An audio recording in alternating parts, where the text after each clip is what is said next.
Tripulación próximos a aterrizar.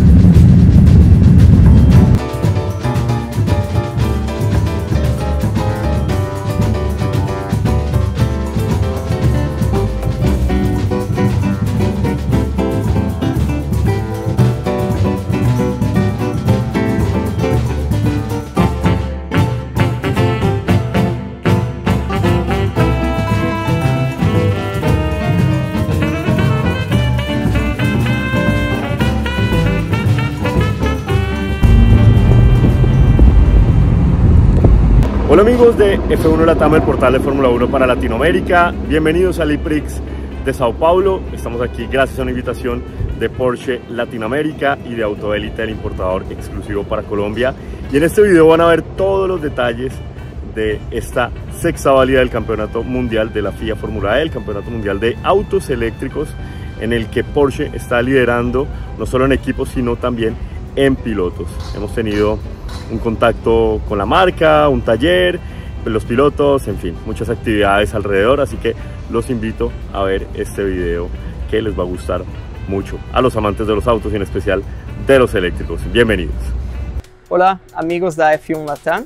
Sou Rodrigo Fonseca, gerente de produto e preço da Porsche, e gostaria de falar um pouquinho das tecnologias que nós compartilhamos e das semelhanças, principalmente quando a gente aborda o Taycan e o nosso veículo de competição da Fórmula E, o 99X.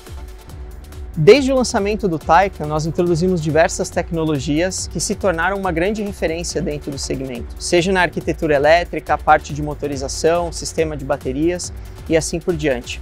Quando nós trazemos um pouco da história da Porsche, essa conexão da tecnologia que é testada na pista e o que a gente traz para os carros é algo muito forte e que não é diferente quando a gente pensa em eletrificação. Acho que um dos principais aspectos, principalmente quando a gente está falando do Taycan, é a arquitetura de 800 volts, é uma arquitetura de alta tensão. Essa arquitetura, ela tem como base o conceito que nós desenvolvemos nas pistas do 919 Hybrid, um veículo muito bem sucedido dentro de motorsport, nas corridas de Le Mans, e que foi aprimorada para o Taycan, fazendo com que a gente tenha uma entrega de potência e performance de forma bastante elevada. Isso é algo que nós temos uma grande semelhança com a Fórmula E. O veículo atual, o 99X, do que a gente chama da geração 3 da Fórmula E, ele é um veículo que também trabalha com um conjunto de alta tensão e que entrega um nível bastante elevado de performance. Falando um pouquinho de potência, nós temos algumas diferenças entre os carros. Quando a gente fala do Taycan, pegando como comparação a versão topo de gama, o Taycan Turbo S, nós temos uma entrega de 560 kW ou 761 cavalos, quando nós fazemos, por exemplo, o controle de largada, ou conhecido como Launch Control, enquanto que no Fórmula E, no 99X, nós trabalhamos com 350 kW de potência provenientes do motor traseiro. Pensando em arquitetura de motores, nós temos grandes semelhanças do conceito do Taycan com o 99X, principalmente porque o 99X ele é o primeiro Fórmula que trabalha com dois motores, sendo que o motor traseiro ele é utilizado exclusivamente para propulsão, 350 kW, e o motor dianteiro de 250 kW ele é utilizado como um gerador. Ele tem a função de recuperar, regenerar energia e, por consequência, frenagem. E esse é um dos grandes avanços dessa geração 3 da Fórmula E, principalmente porque agora nós conseguimos trabalhar com um nível de regeneração extremamente elevado, 600 kW, que fez possível a remoção do sistema convencional de freios da traseira do carro. De forma que agora a frenagem durante a utilização na pista ela é feita somente por meio da regeneração ou pelo sistema de freios na dianteira, sendo que na traseira existe somente um sistema de emergência, um backup mecânico, mas durante a corrida a gente acaba utilizando principalmente a regeneração. Esse é um grande outro destaque do Taycan, porque no Taycan nós também trabalhamos com um nível bastante elevado de regeneração. Nós trabalhamos com 265 kW de capacidade de regeneração, e que trazendo isso um pouco para o dia a dia do cliente, faz com que 90% das frenagens que o cliente faz durante a sua utilização são realizadas apenas com o sistema de regeneração. A gente não tem o acionamento dos freios tradicionais. Quando nós falamos um pouco de bateria e layout de propulsão, a gente tem algumas diferenças, principalmente porque no Taycan nós estamos falando de um veículo 4 portas, então a gente tem um foco muito grande também na parte de armazenamento, posicionamento dos passageiros dentro do veículo, enquanto que no Fórmula E, no 99X, é um veículo de competição em que basicamente você leva ali somente o condutor, você não tem essa grande preocupação com o armazenamento. Por esse motivo, nós temos essa diferença no posicionamento da bateria, e isso é muito importante quando falamos de um carro elétrico, principalmente porque isso induz um comportamento bastante diferente dependendo da forma como essa bateria é posicionada. No Taycan, nós utilizamos o que a gente chama de layout e-floor, em que o conjunto de módulos, que no caso do Taycan Turbo S é de 33 módulos, dessa bateria de mais de 90 kWh, ele é posicionado ao longo do assoalho, ou seja, ao longo de todo o trajeto ali do entre-eixos. Quando a gente fala do 99X ou dos veículos da Fórmula E como um todo, esse conceito ele é distinto. A gente tem o posicionamento da bateria no que nós chamamos de uma seção central traseira. E por que eu falei que isso muda um pouco o comportamento? A bateria ele é um componente extremamente pesado quando a gente pensa num carro elétrico. Por esse motivo, no caso do Taycan, como nós temos uma distribuição ao longo do entre-eixos, fazendo com que a gente tenha uma distribuição de praticamente 50% da carga no eixo dianteiro e 50% na traseira, nós temos um comportamento de utilização do carro muito neutro. Enquanto que no Fórmula E, por essa bateria estar posicionada mais para a porção central traseira do carro, nós temos um comportamento muito mais traseiro, o que é esperado principalmente quando a gente fala de veículos de competição, especialmente os modelos de Fórmula, e como eu mencionei no caso do Fórmula E, toda a tração do carro ela é feita pelo motor traseiro. Agradeço ao tempo do time da F1 Latam. Nós tentamos trazer aqui os principais aspectos técnicos e agora que a gente falou dessas tecnologias, arquitetura elétrica, nada mais justo do que a gente ouvir os pilotos. Bueno, Antonio, un gusto estar aquí contigo con la marca Porsche. ¿Qué representa esta marca primero para ti? Creo que cuando es un niño y empiezas a hacer carreras, hay muy pocas marcas que tienen un significado grande para toda la gente, ¿no? Porsche es claramente una de ellas, y poder estar aquí compitiendo en un campeonato del mundo por Porsche, ganando carreras ahora y todo más, es un sentimiento increíble, ¿no? Pero nada, al final del día, cuando me entra el casco en la cabeza, soy un piloto que solo quiere ganar, quiere lograr buenos resultados y nada. Bueno, llegas en un nuevo equipo. ¿Cuáles han sido esos desafíos para adaptarte? Bastantes. He tenido que aprender un coche totalmente nuevo, como todos los otros pilotos, pero también conocer mucha gente nueva, nueva manera de trabajar, de llegar a los objetivos finales, ¿no? Entonces me tenía un poco de tiempo, pero así es. Háblanos un poco del Gen 3 en comparación a la versión anterior.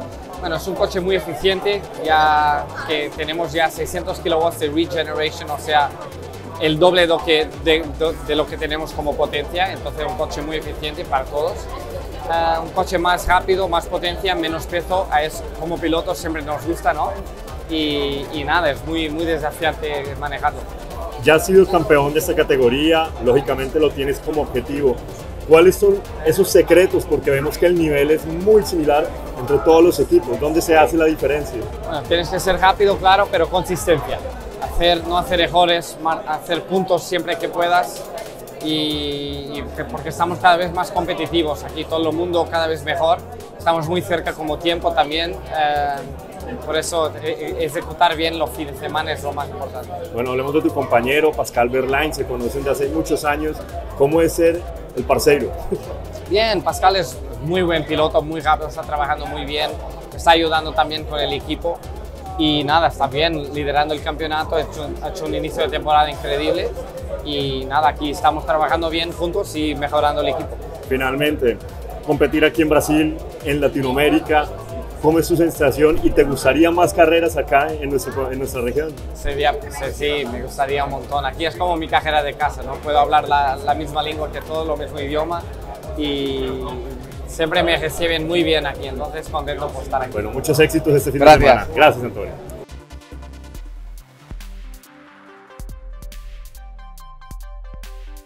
Pascal, what is your balance of this weekend here in Brazil? Yeah, it was a good race, I would say, coming from P18 to finish P7. I think a bit more was possible without the contact with Dennis, which damaged my car quite a lot on the right-hand side. The whole floor was missing. but nevertheless it was a good recovery. Yeah, but qualifying limited us for today. So yeah, we need to check, we need to analyze why on a one lap pace this weekend we were not super competitive on my side of the garage. But otherwise I'm happy how the weekend went. Damage limitation definitely. And yeah, looking forward to Berlin now. And very important for the championship, for the end, especially these points. Yeah, I mean every race is important and every point is important. Yeah, so I'm just trying my best every race and every weekend to score the maximum of points. What do you think about the Brazilian fans and the possibility to host another race here in Latin America? Yeah, I think it was awesome. The track was delivering nice racing. The fans were great. A lot of fans on the track today. The show before the race was really cool. Not used to see that in Formula E, so I really liked that. And yeah, definitely looking forward to come back here.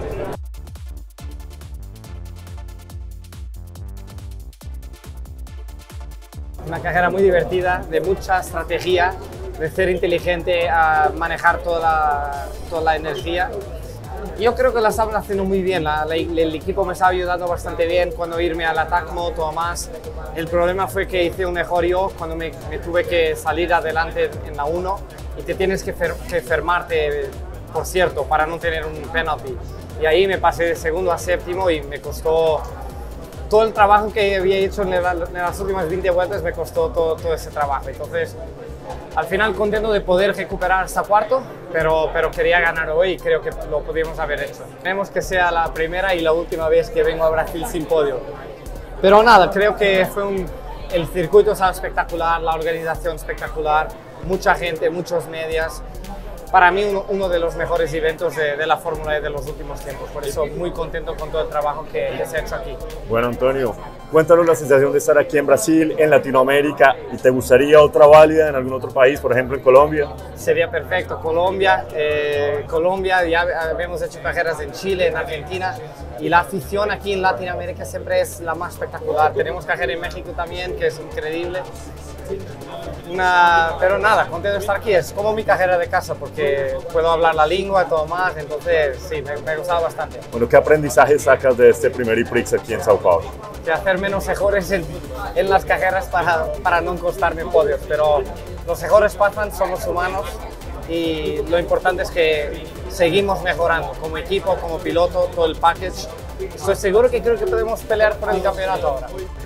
Bueno amigos de F1 Latam, y de esta manera termina la cobertura aquí en Sao Paulo del IPRIX, el primero en la historia de la FIA Fórmula E, una gran carrera, como vieron las declaraciones de los pilotos, todo lo que tiene Porsche en la categoría, y quiero agradecerles por ver este video y los esperamos pronto en otra válida de esta gran categoría. Obviamente sigan conectados con f1latam.com, el portal de Fórmula 1 para Latinoamérica.